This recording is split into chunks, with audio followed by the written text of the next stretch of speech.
my name is Lindsay Shuck. We thank you for joining today's Family Office Network's webinar series featuring OXIO Health. Before we jump into the presentation, I want to briefly introduce our speakers. First, Noel Guillama, president of OXIO Health. Noel left his family construction business in his 20s when he became an angel investor in healthcare, and 30 years later is now his passion. He has built and spun off several healthcare companies, acquired and managed 40 medical practices, and was responsible for more than 40,000 managed care lives throughout the state of Florida. A true serial entrepreneur, he has taken 6 companies to public market, including 2 via IPO. Carl Larson, Executive Vice President and COO, is also joining us today. Carl has over 35 years of engineering and construction, owning as well as managing small and large startup organization with upwards of 30 million in revenue and more than 350 employees. His broad and diverse experience ranges from the computerized application development, nuclear power plant engineering and operation, owning several construction companies, to acquiring and operating a regional airline. He has more than 11 years in the healthcare industry, where he participated in spinning off and taking public a healthcare e-commerce marketplace platform to bring transparency and cost competition to the delivery of medical care. Lastly, Greg Steinberg, outside board member and vice chair. Greg is currently the CEO of Greenway DNA, a DNA testing solutions provider. Greg was president of an early stage company that under his watch generated more than $2 billion in organic revenue, grew to over 2,000 employees, and was in the top 10 of the INC 500 for 2 consecutive years. Greg has been at the board and operating level in healthcare for over 15 years. With that said, at the end of today's presentation, we will have time for Q&A. Please use your questions chat option on your screen so you can send any questions over to the OXIO team so they can answer them accordingly. Thank you, Lindsay. Appreciate the introduction, and thank you for everyone who has joined us this afternoon. First, I'm going to take just a second and give you a little bit of an overview of what our presentation is going to be about. First, we have designed a new healthcare delivery system that is perfectly timed for watching the collapse of healthcare as a result of the COVID pandemic. We're also focusing primarily on the aging baby boom population that we think is going to be a tremendous opportunity. In fact, we do 3 things, and this is the one point that you hopefully go away with. One is we're designed to acquire, consolidate, and improve the medical practice of primary care physicians. We are going to put those medical practices in real estate facilities that we own, control, and operate, and we're going to bring technology that we've already created. We believe that we are effectively in a Warren Buffett moment in healthcare that allows for a tremendous entry point. In fact, we believe that the addressable market is well over $300 billion, and we have tremendous opportunity with a management team that, as you heard, Lindsay has done this multiple times, acquiring the practices, consolidating the practice, and operating the practices. We're also bringing in technology in the form of 40 licensed, issued and pending patents. We're bringing in a software platform that's already been created. Plus, for the benefit of investors, we're also creating a very new and dynamic platform that we call a Distributive Venture Platform that allows investors to participate not only at the parent level, but also at the operating and subsidiary level that we'll talk about. We're basically looking to raise $10 million to take us literally, as we say, from the design and hangar literally onto the runway that will allow us to begin acquiring practices before the end of the year. Not only will this be a tremendous opportunity in the investment that we'll talk about later, but also we're designing it so the investors participate in the equity of the 5 companies that we'll be talking about that we call portfolio companies. We have done this before. We think the timing could not be better, and it's a tremendous opportunity to help change healthcare. We hope you will join us in this venture and opportunity, because the opportunity literally is staggering. We certainly think we could put together $1 billion revenue company in the next 5 to 6 years. So back to what's going on in healthcare, we have all witnessed that the the impact that COVID has had in the healthcare industry overall, and in particularly in physician practices and hospitals. It has suffered literally what we call a black swan event. And yet we are looking at the largest single industry in the United States, and the largest industry globally. And we think that it is now a perfect time to create new innovations with a combination of new services, new delivery systems, and new technology. If you look at Medicare in particular, we talked about growing. The growth in Medicare is almost going to double over the next decade. So you're looking at literally $600 to $700 billion to 1.2 to 1.3 trillion dollars over the next decade. And that's the market that we are going to concentrate. Healthcare has been a problem, and some of the smartest entrepreneurs and business people have looked at making an impact on healthcare. And the challenge that they have had is everyone that looks at it tries to go either a very single sort of a rifle shot approach or a very grandiose approach about literally changing the relationship between the patient, the providers, and the payers. And the reality is that in order to really change healthcare, you've got to sort of be in the physical delivery of healthcare. It's not something easy. What we're looking putting together, we have put together in this distributive venture platform, is we've changed the way we will get paid from the payers and from government. Historically, healthcare has been a fee-for-service type of model where the more transactions you have, the more encounters you have, the more you get paid. And that's basically what we've seen has been the problem with the healthcare industry today.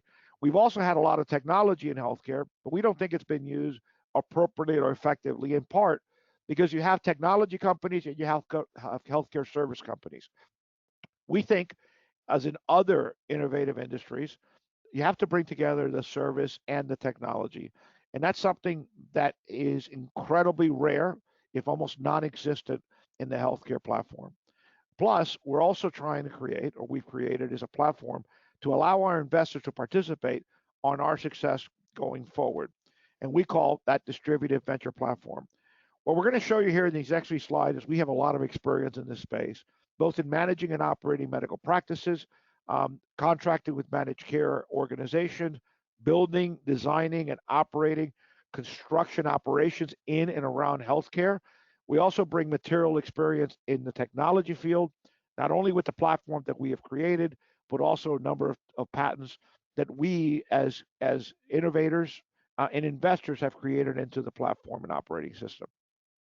We also have a material amount of experience in the financial markets, not only doing the M&A, not only doing the consolidation, multiple public companies, involved in medical schools, involved in investments, and have built very large companies that have gone from 0 to 100 million or from practically zero to multi-billion dollars. Literally know how to put together a management team, know how to aggregate it and scale it, which is incredibly important for this model that we're creating today. We basically spun this company out of another company that really was an R&D company, and we see the vision to transforming healthcare instead of by bringing in services and bringing in technology and bringing in operating efficiencies by putting it all together in one enterprise, but yet with the flexibility to invest in different components in that delivery platform. So basically what we have in OXIO is we have 3 captive companies that are basically the management and operations of the entire enterprise. And as of today, we have 5 portfolio companies, as we said at the beginning, that we are preparing to launch. One already has existing platform. Multiple of these already have licensed patents. And we are going to put them together so that investors can participate both at the parent level and at the individual company level. That is important because that's also going to be an opportunity for us to create value for our investors. In fact, what we've addressed is a number of problems in healthcare that have not been patient-centric. The patient payment model is really outdated. We're bringing in a comprehensive solution that focuses on the patient. If you don't focus on the patient, you cannot change the dynamics. And most importantly, we're going to go from that fee-for-service environment where it creates what I call the sort of the toll booth in healthcare to a system where the government or the insurance company pay us to keep the patients healthy. And obviously, we're going to bring in a tremendous amount of technology, not only in the EHR that we have built, but also in remote patient care, including about to unveil a new telemedicine component into our platform. So, tremendous opportunity. In technology, we have seen the government and private industry spend hundreds of billions of dollars trying to create a healthcare information system that is incredibly fragmented. All we have done is we have taken paper records and we've made them digital, but we haven't eliminated the walls, the interaction. And in fact, we've created a tremendous amount of stress for the physicians who are experiencing a tremendous amount of burnout. We want to be data driven, both for the providing of the care to the consumers and the the documentation and the improvement of the care from the providers. We also believe that there's a challenge in healthcare and in many other industries where the early innovative companies have been funded by venture capital firms, and yet eventually these companies are taken public, and only the family offices and the high net worth individual are able to access those companies when they take them public. And we'll talk about an example here in a few minutes where literally a company in this space was completely funded by venture capital, took the company public, the company's price doubled, and all of that money was basically made by the venture capital company and the investors.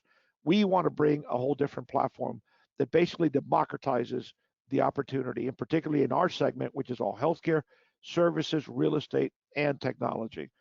We'll go really quickly on the opportunity, but right now we have between 10 and 20% of the primary care physicians in this country that are under tremendous financial stress, and they're looking for solutions. What we call it sort of that Warren Buffett entry point is here today. And we think we know that we have the experience to manage those practices and improve the quality of care for those patients. We're going to do that. One of our subsidiaries is literally a healthcare delivery company. Again, we have done it before. So we call it the fourth generation because this is the fourth time we do it. That's basically going to be acquiring doctors' practices, consolidating those doctor practices, creating efficiencies and efficacy in the treatment of those patients. And we talked about not only Medicare, but our focal point actually is a segment of Medicare that's sometimes called Medicare Part C, which has been growing at a staggering rate for the last 10 years. And that rate will continue as baby boomers at the rate of plus or minus 10,000 a day enter Medicare and go into the opportunities of Medicare Advantage, which today represents about 40% of the marketplace. As we acquire these practices, we're confident that we'll be able to increase our revenues by 200% or more over the first 4 years of acquisitions. We're going to bring in the technology that we talked about. We're going to bring the remote care, and we're confident we'll be able to bring tremendous amount of value.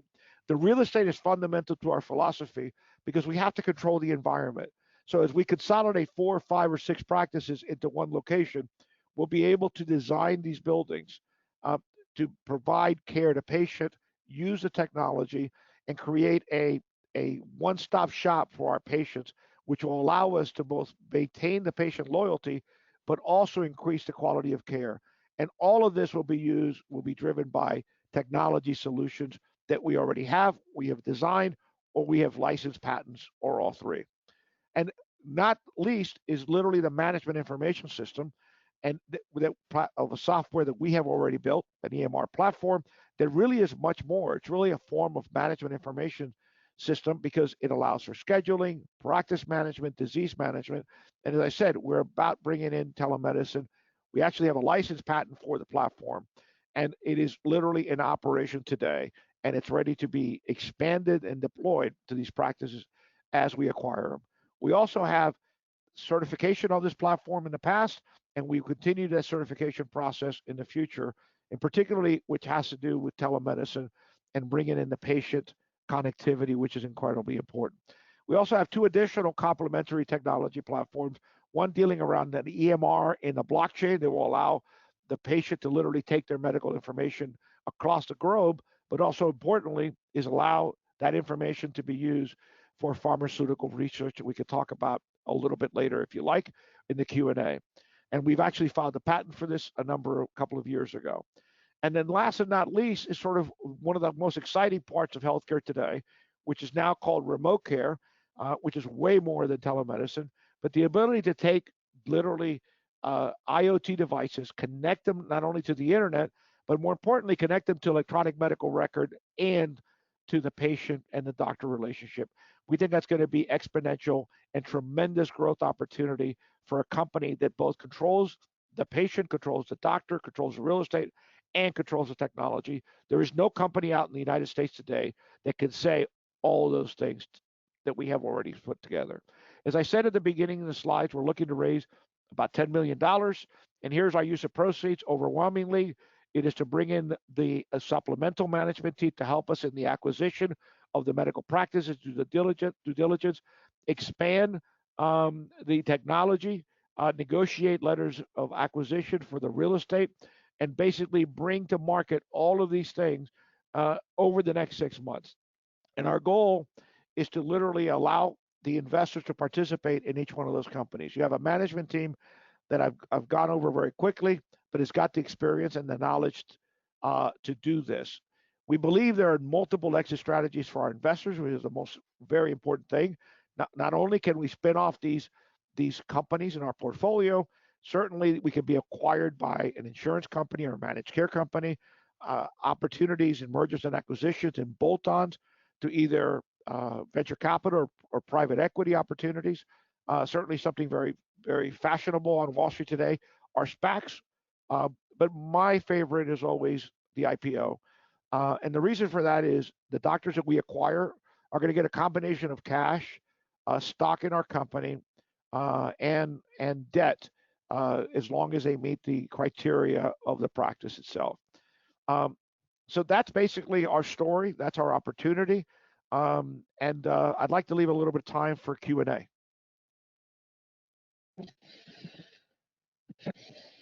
Thank you, Noel. Again, everyone, please use your questions chat option to send over any questions that you have so we can answer them accordingly.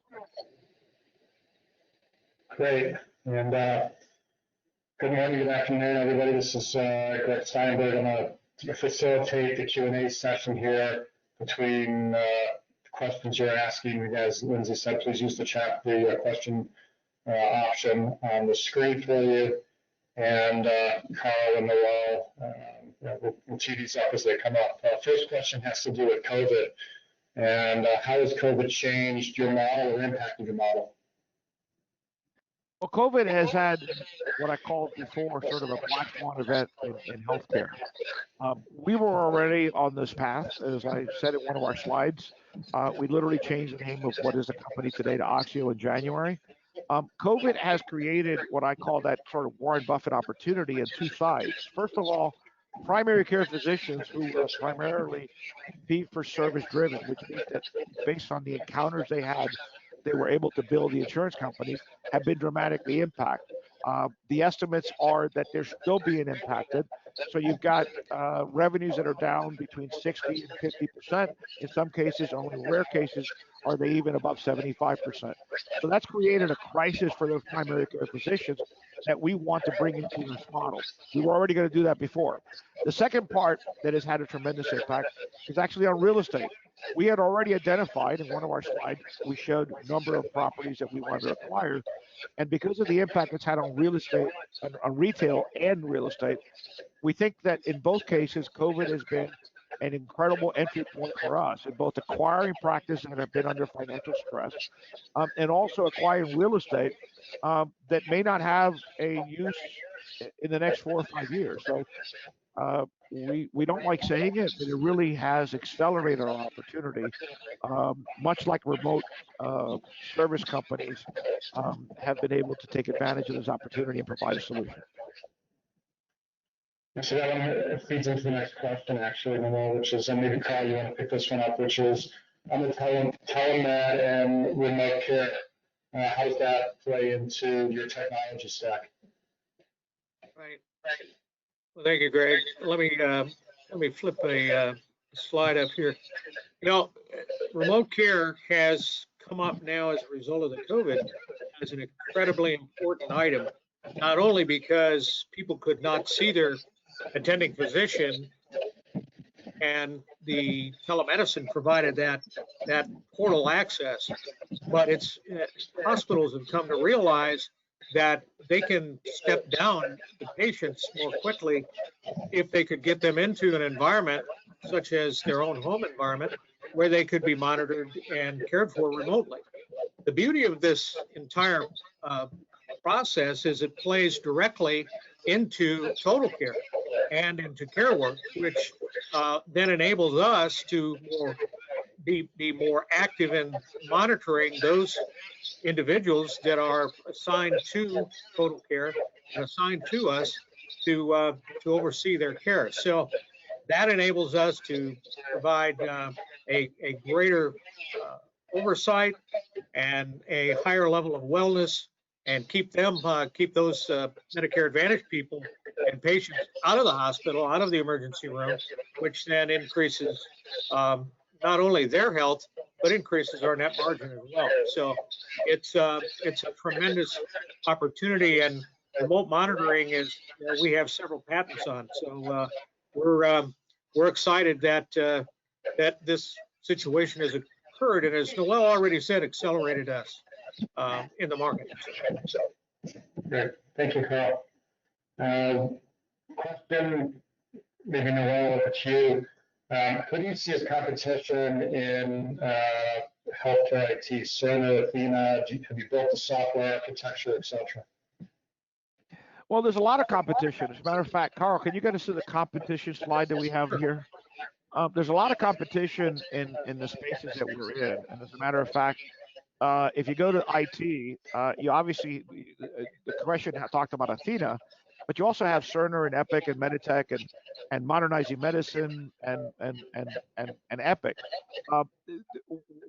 What we're trying to convey is that technology is incredibly valuable in the future of healthcare. The problem is, for all of these companies on the right side of the screen, none of them, not a single one of them, has their own healthcare delivery system, which means that they are totally looking at healthcare as a customer. Some of these companies have other products and services. We're seeing that the technology has to be integrated into our platform.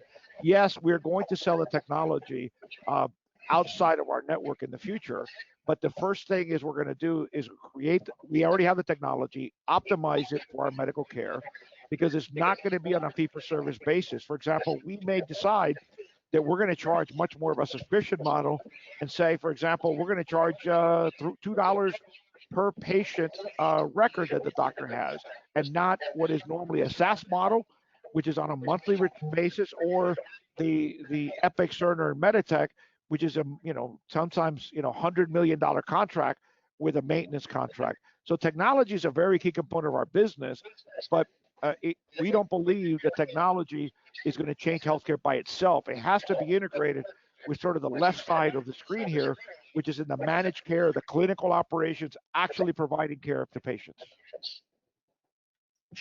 Thank you, Noel. So the next question sort of dovetails a little bit into that, which is, are these practices being absorbed into hospitals? What is happening with their existing patients' information? Are there any best practice concerns? You're on mute, Noel. You have seen a very interesting thing happen over the last 10 to 12 years, and particularly since the Affordable Care Act was passed, is hospitals went in and started acquiring a number of physicians. Most of the time they acquire physicians are the specialty physicians, in fact, that provide the high-end diagnostics, the surgeries, and the procedures. But the doctors have also, the hospitals have also acquired primary care physicians. And their number one goal is to provide a referral source into their hospitals. Hospitals are about beds and occupancy. So that's a very different model than is basically managed care driven. In almost all cases, those kind of physicians are providing fee-for-service to the community at large, mostly commercial, certainly not the Medicaid or the Medicare market that we want to concentrate. You've also had insurance companies. United Healthcare has assembled a very large list of doctors, over 20,000 doctors, and a company I've had a very good relationship over the years, Humana, has assembled literally hundreds of doctors and created a subsidiary called Conviva Care Centers. So there's a lot of competition, and there are two extremes. One is the hospitals, which is primarily managed care driven. The other one are captive HMOs that are primarily providing care to their members. We want to be agnostic as far as the insurance company and the payer, and we certainly are going to be looking at focusing almost completely in the managed care environment. So yes, there is competition. We talked about sort of the slides here of managed care. There are companies in the space, but let me tell you, I can tell you this, all but one of those companies does not have their own technology and their own information system. We're bringing in the technology and the information system that is fundamental. And again, almost none of those technologies or service companies have the technology and the physical plant and the innovations. So we see this as a comprehensive solution that I am confident that no other company in the marketplace today brings this kind of solution that we have and are able to bring to the market. Right, thank you. The next question is a little bit deeper on this topic a little bit, sort of a four-part question. So if you need me to go back to one of them, just ask me. I'll read the whole thing. You've described a vertically integrated healthcare enterprise. What experience does your team have in doing this? What drivers and factors lead you to believe you can get traction and scale in your model? What is the likely profile of a medical practice? And fourth, what is the expected average cost of acquiring a practice? You're on mute again, Noah. Can you start with the first one, Greg? Yes, sir. So describe the vertically integrated healthcare enterprise. What experience does your team have in doing this? All right, so our team has a lot of experience in building a platform. And as you heard in the introduction, we have built, managed, and operated numerous medical facilities, medical clinics. We have contracted with 13 or 14 managed care companies in Florida, generally what's called global risk. That means that we've been responsible for 100% of the care of those patients in a very elaborate contracting mode. We've been there, we've done it. On the technology side, we actually built the EMR platform, and we're bringing those together. In the past, we've used off-the-shelf solutions, and frankly, we just like physicians today are incredibly frustrated. We don't want to be frustrated. We want to control our destiny by controlling the technology. What was the next part of the question, Greg? What drivers and factors lead you to believe you can get traction and scale in your model? What makes us think that we can get traction in acquiring physician practices? Well, I've been acquiring physician practices for over 30 years under different conditions in the early 90s and the late 90s, and even later than that. The opportunity or the challenge for physicians today has never been bigger. The managed care companies are putting a tremendous amount of pressure. It's incredibly bureaucratic. The workload for physicians has increased, in my estimate, and I'm a practice administrator, by over 100% over the last 15 years. And the technology demands are staggering. 14 years ago, the government said that we wanted doctors to go into EMR platforms. In 2010, it was made a mandate. The government provided about $30 billion, and the doctors have tremendous stress. COVID has literally been the breaking point. I can guarantee you that we can acquire doctor practices all over the state of Florida and then continue on to other states, including Georgia, probably, Texas, South Carolina. There is zero question about that. There is zero question about our experience in building a platform. We built it. And there is zero questions about sort of managing those doctor practices. We've been there, done it. What's the next part?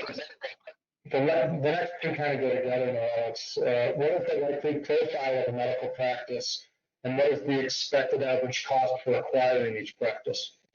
That's a really good question. So our profile is that the average doctor we're going to acquire is doing about $500,000 in revenue.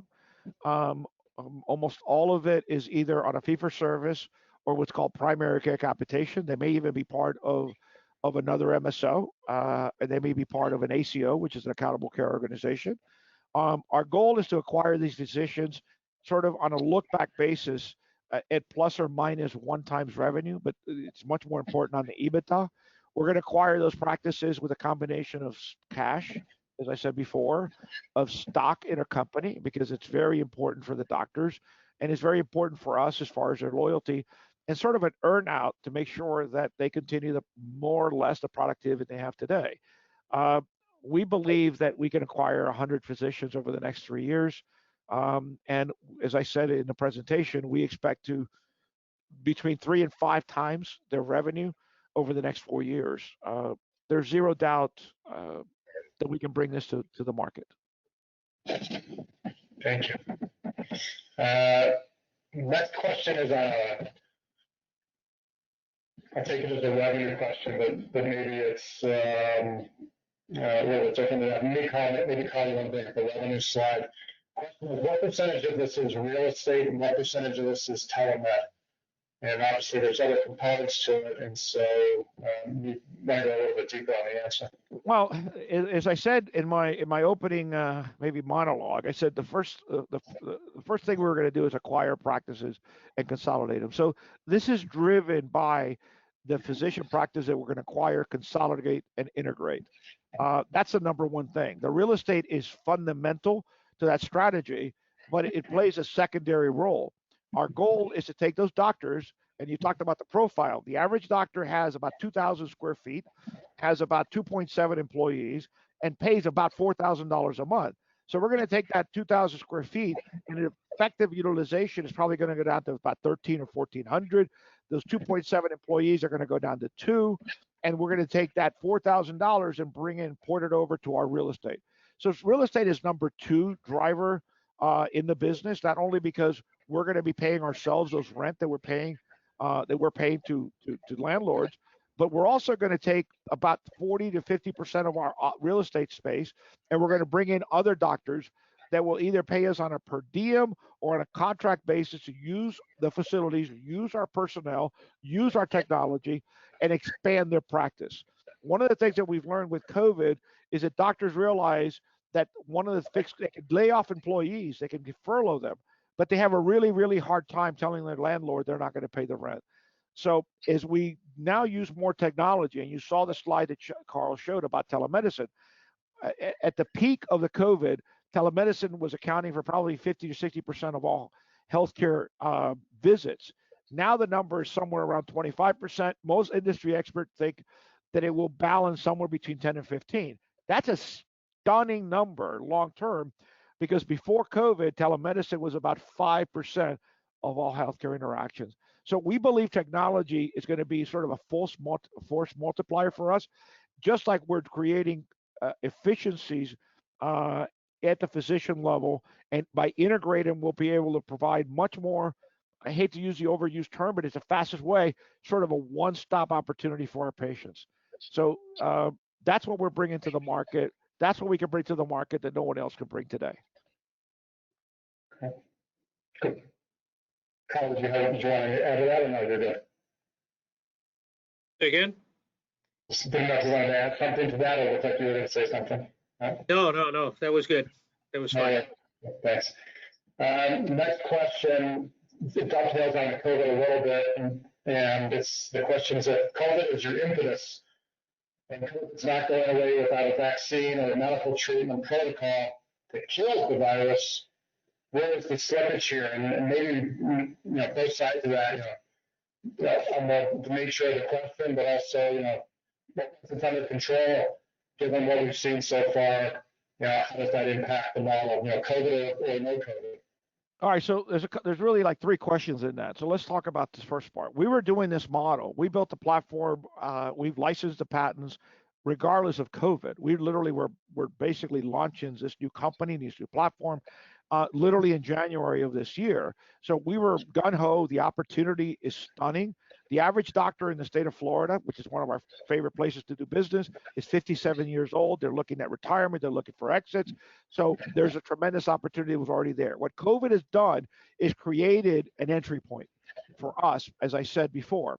Now, if COVID doesn't go away, we think the opportunity is going to get even better for a couple of reasons. One is we will have telemedicine in our platform. We won't have to pay third parties to do it.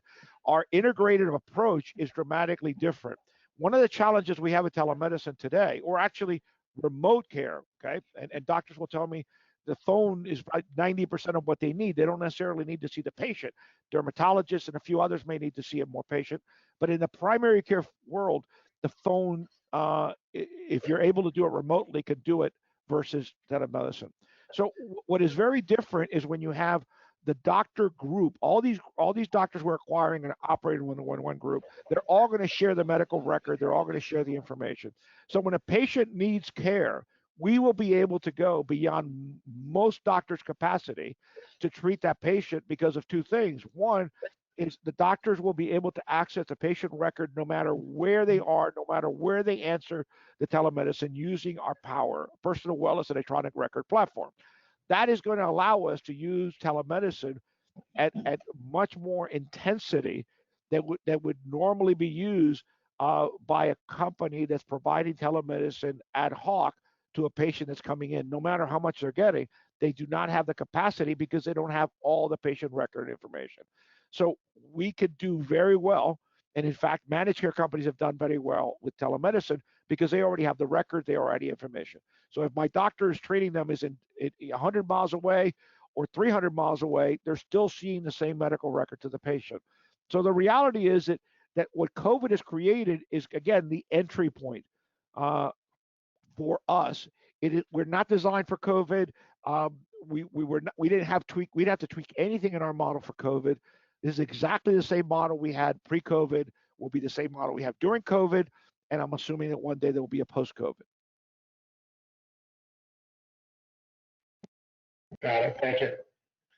We're back over to a revenue question, which is as you acquire patients, what's the estimated revenue per year? And maybe that goes back to the slide that's sort of on the screen, but maybe it's helpful to break it down in terms of which pieces of are patient-driven, which pieces are technology-driven. Well, if you look at the slide there that you're looking right there, TCA drive, the TCA is a driver of the business model, and basically everything else sort of bolts onto it. In the managed care world, in South Florida particularly, but really applies most of the United States, is the revenue generated by individual patient in a Medicare Advantage plan is between $10,000 and $12,000 per year. So round the number of $1,000 a month.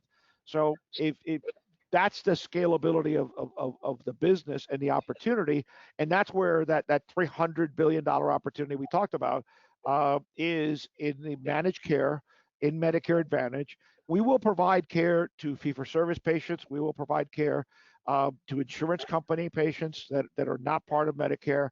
We may even provide care to patients that are in Medicaid. And the reason for that is that we want to get into our sort of, let's call it 50+ opportunities. So as patients are maybe part of an existing Blue Cross and Blue Shield plan, as they age with our delivery system, then when they convert at 65 to Medicare and Medicare Advantage, we're able to bring that patient in. So every time we acquire a doctor, it goes back to that profile question, and I've expanded about the real estate. The average doctor in the state of Florida, again, managed to acquire many practices, has between 1,000 and 2,000 patients.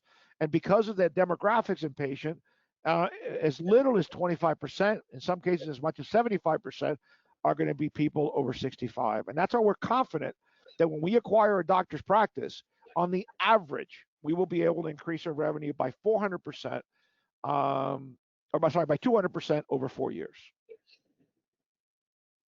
Got it. Thank you.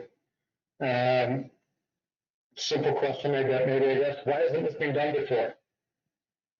Well, in fact, the components of it have been done before. So, I've done a couple of companies that have done the MSO, or we call Total Care America, have been done before.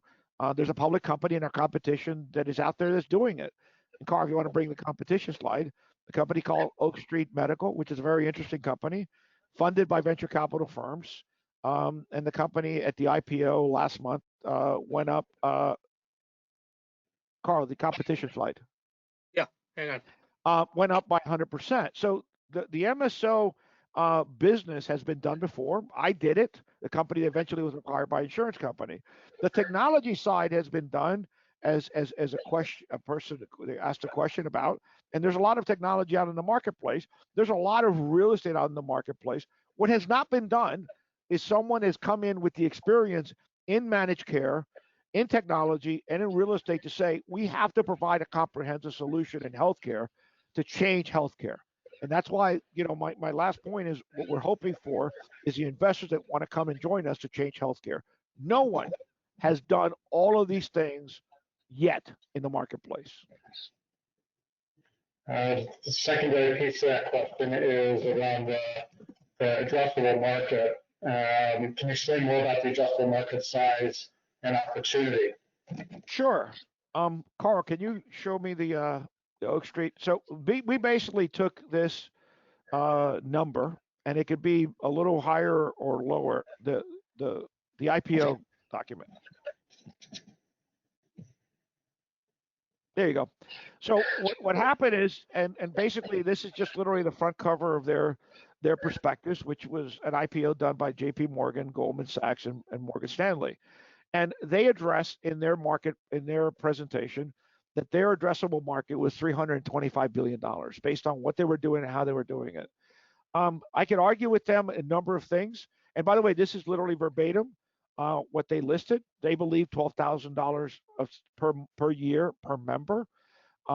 We think the market is plus or minus that $325 billion that they use. We don't want to go into certain parts of the United States. For example, we don't want to go to California, and I can give you an entire presentation about that. We don't want to go in the Northeast United States. I can give you a presentation about that one. So we want to stay in markets where the Medicare population is growing, where the economy is growing, and frankly, even more important, is where you have physicians that have experience or we can educate them. We can bring them along into what is a managed care model, which is completely different. It's not about how many patients are coming to see you, but it's how well we take care of that patient that creates the incentive for us to provide the best quality care and provide a substantial reward. So hopefully that answers the question. It's not a number that I came up with.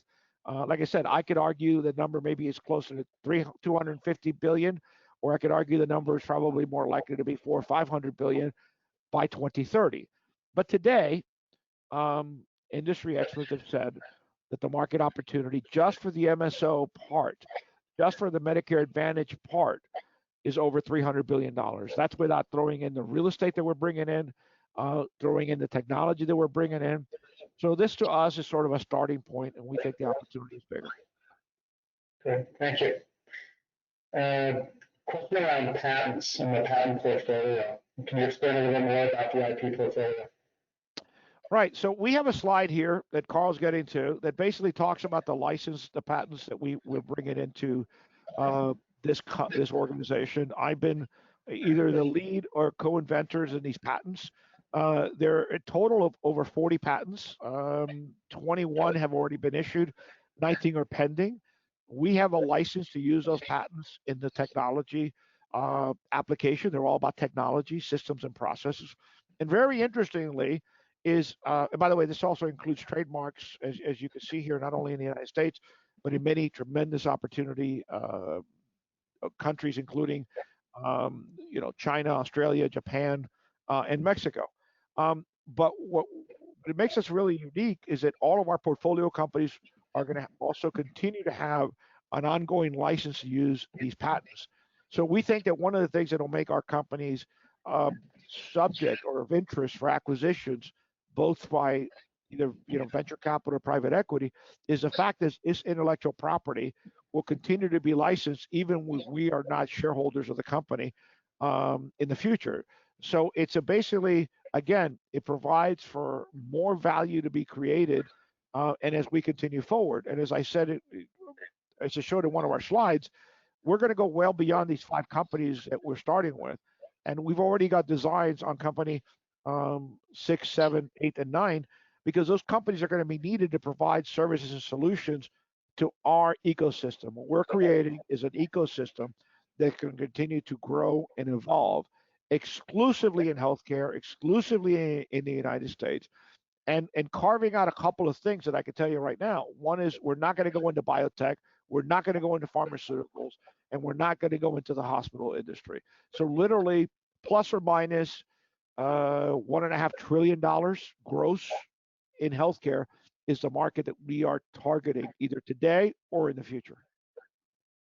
Great, thank you. Here, pivot a question now to the investment structure. Maybe Carl, back to the convertible debt slide. So a couple part question. You're speaking debt instead of equity financing. Why? It's first question. Second part of that is what's the minimum amount being sought from an individual investor? And the third is, what does this mean relative to my ability to liquidate? How soon? A couple of reasons. One is we want to get into the marketplace faster than slower. So we did not want to go into the valuation. Carl, can you get to the deal slide? Slide number 4. So we believe that allows us to go into the market phase faster. And the reality is that it really will be the next round that sort of prices the deal. And as part of the compensation that we're going to give the investors is we're going to give them an equity ownership in the companies so that they will receive literally 100,000 shares at conversion for each one of the 5 companies for each $250,000 investment. We've designed it to be $1 million minimum because we want to deal with family office and literally high net worth individuals, and we want to frankly do it faster so that we could then do the follow-on round. Our goal is to do the next round, even though it's a 2-year instrument. Our goal is to do the next round. I'd like to say by the end of the year, but the reality is more likely to be the first quarter of 2021. Along with our acquisitions, we're going to need at least $25 billion to execute on the acquisitions of both real estate and medical practices. But the reality is we've actually talked to a couple of groups, let's call it, that think that the opportunity is much bigger, and they would be looking at participating in something that may be closer to $50 to $100 million. The instrument is designed to convert at a discount to that final offering price, and the investor keeps the common shares as part of the package, or what generally referred to as the equity kicker. Our goal, as I said, is to eventually create an environment where it is probably more likely that we will sell one of these companies or license one of these companies to a third party to create us capital. But if not, my goal is to have this company public, probably certainly by 2022. I've done IPOs before. It's something that I'm very comfortable with and know the structure. And at the end of the day, our shareholders are going to be very interesting in helping monetize the acquisition of their practices. So we think that the way we've designed this DVP platform is the investors are not just going to monetize in the IPO of the company when we have it, but also as the companies are acquired, as I said, in one of those, let's call it the top 3 scenarios, which is where we spin out a company and it may become public on its own. It is acquired by private equity or venture capital, or becomes literally part of a bigger roll-up in the market space. That can certainly happen with our technology companies or the real estate, for example. The real estate is a natural, once you have a number of real estate, is to convert it into a REIT and create a little liquidity. So it's very possible, not a guarantee, and it's hard to make that prediction, that an investor could receive an opportunity to create a return on their investment or a liquidity event, both in the IPO of the parent company or the IPO or sale of one of the 5 companies, or both. And to follow up on that was, what's your timing for closing the note? Our goal is we wanted to close it this month. The reality is we're here having a conversation. It may take into October. We've got the management team that we want to bring in, which is part of the use of funds.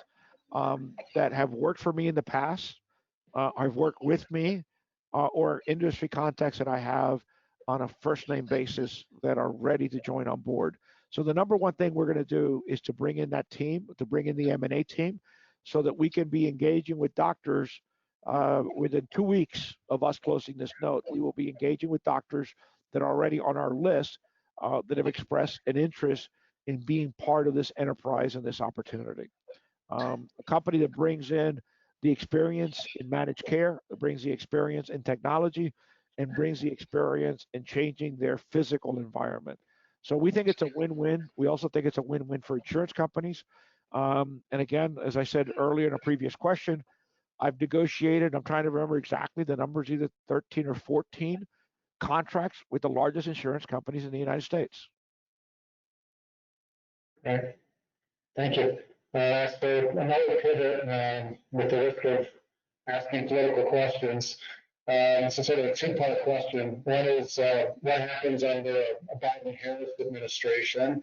And the second part of that, what happens under a Trump administration if the Senate flips? That's a very interesting question, and people talk about not talking about politics. But in this case, I can tell you that I have been in healthcare since Bush 41. And I remember the conversations when President Clinton was running and eventually was elected. Obviously, I remember George W. Bush and his expansion of Medicare, what is now called Medicare Part D. And obviously, I lived through the Obama administration and the expansion of the Affordable Care Act. What we know from the Biden administration, we'll tackle that one first, is one of the things that Vice President Biden has talked about is expanding Medicare, and particularly to age 60. So I will tell you, it would be a stunning development and a tremendous opportunity for us because you're going to bring in about 20 million more people that are today between the age of 60 and 65. And by the way, they do have a genuine problem in getting insurance because that's when they start using some healthcare. And insurance companies and employers are having a challenge in having coverage for them.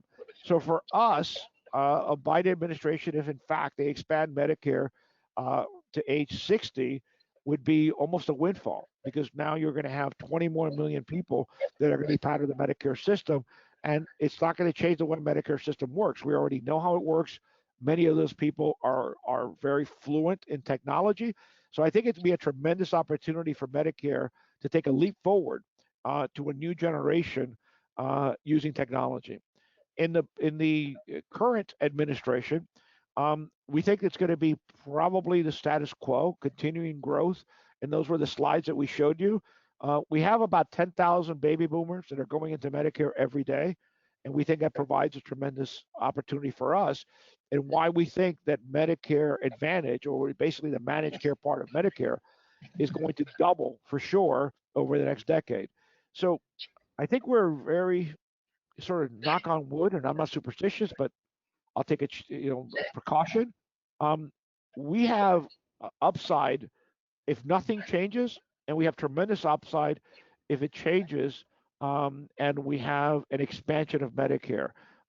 Whether the Senate flips or not doesn't make a material impact because if it doesn't flip, then we have the status quo. And if it does flip, you're going to have a tremendous pressure on expanding Medicare, even if it's not to age 60, maybe as a compromise, and you expand it to age 62 and a half. So we see winning opportunities. I can tell you that healthcare today, and I'll close with this part, this question, is about $3.5 trillion industry. When I got into healthcare in 1988, healthcare was about $700 billion. So during my experience in healthcare, it basically has tripled. So, and based on the projections that you saw, it is very likely going to be close to doubling over the next decade. Great, thank you. And I guess maybe given time, the last question, which is back to technology a little bit, which is looking at healthcare tech and obviously a a lot of what's being talked about is around technology is why does healthcare technology not have the desired impact to date on the industry? Well, that's a very good question, and it basically is a college course. What happens? A couple of things that have happened with technology. The first EMR, let's call it modern EMR. Maybe there's something way back, but the first modern EMR was actually invented and created at a hospital in Massachusetts. And after that, they spun out the technology, and you've had technology companies ever since. Basically, I think since 1964 or 65. And you've had technology companies that have historically been able to get whatever price they needed for the technology. The challenge that you had with the mandate with the HR is that doctors did not have unlimited capacity to pay more complex, more elaborate technology. So you had a challenge. So you've got basically a bifurcated system today, which is technology that's either being mandated by the government, that yes, the hospitals can do it, yes, the insurance company can do it, but physicians have continued to struggle. And of the companies that you saw in the competition slide, you have very profitable technology companies, but guess what? They're in the hospital space. Of the companies that are either private, and we know about them, or public, you've got Cerner, Meditech, and Epic, that by all accounts are very, very profitable. You've got some that are sort of up and down profitability, which one of them could be Athena Healthcare. When it was taken private, it had challenges in maintaining profitability. So they would be profitable one quarter, lose money the next. And then you've had companies like Allscripts that are in the technology space that have had challenges again with profitability and not profitability. The problem is that they're seeing again that encounter base revenue opportunity based on how many doctors or based on how many systems are installed. You have not had the technology that's been integrated into the healthcare delivery system. So I do not accept any of those companies, even though they're competitors, as you would say, to our technology base. We don't accept them as competitors because none of them have the delivery system to then change the model instead of a SaaS model only, but really be part of the profitability and providing higher quality care and lower costs for the physician. So the reason is we've thrown money at healthcare technology without literally integrating and understanding that just like your car is as much technology today as physicality, the steel involved and the rubber involved. That's what hasn't happened in technology today. And that's what we want to bring in. By bringing those three components that I talked in the presentation, is the physician or the actual delivery of care, which is not done by any technology company, the physical location where that care is provided, and then the technology stack that includes everything from the EMR to IoT devices and telemedicine. As we saw in the presentation, we have licensed technology that literally gives us a leg up on service providers and even technology companies today. So that makes us very, very different. So in one aspect, those 5 buckets were competitors. In another aspect, none of them are competitors in everything that we're putting together. Great. It's a great way to finish up. There's a couple other questions in the queue, but we're at the top of the hour, and so we'll be respectful of people's time. We'll get back to those of you who have asked questions we haven't answered yet. And I'll leave it with you for closing comments, and then back over to Lindsay to wrap it up. Well, thank you very much. I want to thank everyone who's been part of this presentation. And obviously, our goal is to engage with you with additional questions. Healthcare is complex, but it really isn't. If you understand it and understand that there's no rifle shot, the easy money has been made. The opportunity is to bring in a comprehensive solution. So thank you for your time. We hope you engage with us. Yep. Thank you. Gentlemen, thank you so much for the wonderful presentation. This is again Lindsay from Family Office Networks. As Greg mentioned, for those of you that we didn't get to your questions, I'll be following up with you personally so we can make sure those get answered. And we thank you so much for joining us, and we look forward to connecting with you all soon. Have a great day.